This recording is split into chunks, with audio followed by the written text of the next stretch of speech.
Ready start. अध्यक्ष महोदय, समृद्धि कोई सस्ता सौदा नहीं। समृद्धि को क्रय करने के लिए मूल्य के रूप में दो चीज़ों की आवश्यकता पड़ती है: समझदारी के साथ किया गया श्रम और नैतिक सामर्थ्य। जिस प्रकार एक बुलबुला अधिक समय तक नहीं ठहर सकता, उसी प्रकार धोखाधड़ी भी अधिक समय तक नहीं चल सकती।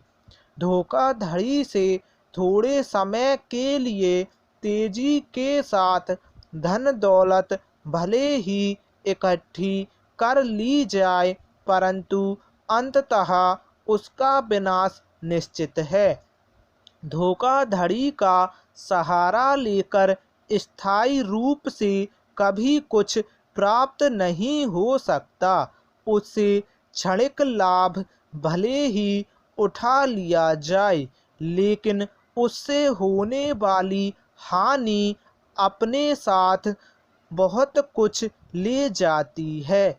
धोखाधड़ी करना केवल बेईमानी पूर्वक धन कमाने तक ही सीमित नहीं है। वे सभी लोग जो किसी वस्तु का पूरा मूल्य चुकाए बिना उसे प्राप्त करते हैं, धोखाधड़ी करते हैं। जो व्यक्ति जानबूझकर बगैर श्रम किए धन लाभ अर्जित करने का प्रयत्न करता है, मानसिक रूप से वह भी चोर और तस्कर की कोटि में आ जाता है और देर सबेर ऐसे लोगों के प्रभाव में आ जाता है जो स्वयं उसकी पूंजी को हजम कर लेते हैं। चोर कौन होता है? वह व्यक्ति जो गैर कानूनी तौर पर वस्तुओं का मूल्य चुकाए बिना उन पर अधिकार करने की इच्छा से अभिप्रेरित होता है। Paragraph change. मानवीय जीवन पारंपरिक आदान प्रदान के सिद्धांत पर आधारित है। जो लोग यह सोचते हैं कि अपने चारों तरफ की दुनिया को चकमा देकर अपना मतलब हल कर लें, वे अनायास यह भूल जाते हैं कि काठ की हांडी एक बार ही चढ़ती है।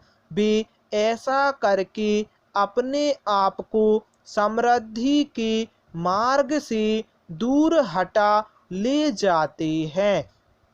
ऐसे व्यक्ति ईमानदार व्यक्तियों की तुलना में बहुत पीछे रह जाते हैं।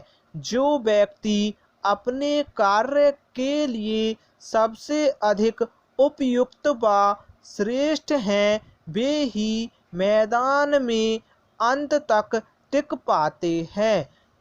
जो अकर्मण्य तथा बेईमान है, उनका पराभव अपरिहार्य है।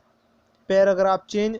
जिस व्यक्ति में चरित्र बल और मितव्ययिता जैसे गुणों का अभाव है, उसका जीवन में असफल होना प्रायः निश्चित है।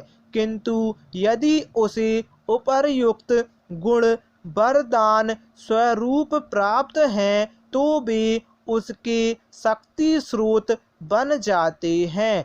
जीवन में कोई दिशा ऐसी नहीं है जहाँ नैतिकता एक महत्वपूर्ण भूमिका न निभाती हो।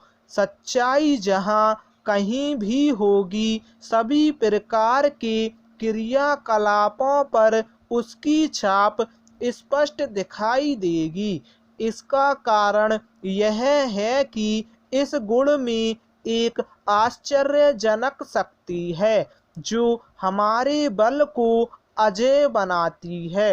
सत्यनिष्ठ व्यक्ति केवल उन सुनिश्चित सिद्धांतों के अनुरूप ही कार्य नहीं करता जिन पर हमारा लोक जीवन टिका हुआ है, अपितु उन नियमों को भी साथ लेकर चलता है जो समस्त ब्रह्मांड को एक सूत्र में पिरोए हुए हैं। Paragraph change. अतः जो व्यक्ति संपन्न बनना चाहता है उसका यह कर्तव्य हो जाता है कि वह आर्थिक तथा मानसिक रूप से अपनी इच्छित वस्तु का पूरा पूरा भुगतान करे। सभी व्यवहारों की तह में यही गंभीर सिद्धांत होना चाहिए। आध्यात्मिक जगत में यदि हम इस सिद्धांत की परीक्षा करें तो यही निष्कर्ष निकलेगा कि जैसी करनी वैसी भरनी समृद्धि गलत तरीकों से हासिल नहीं की जानी चाहिए। स्टॉप।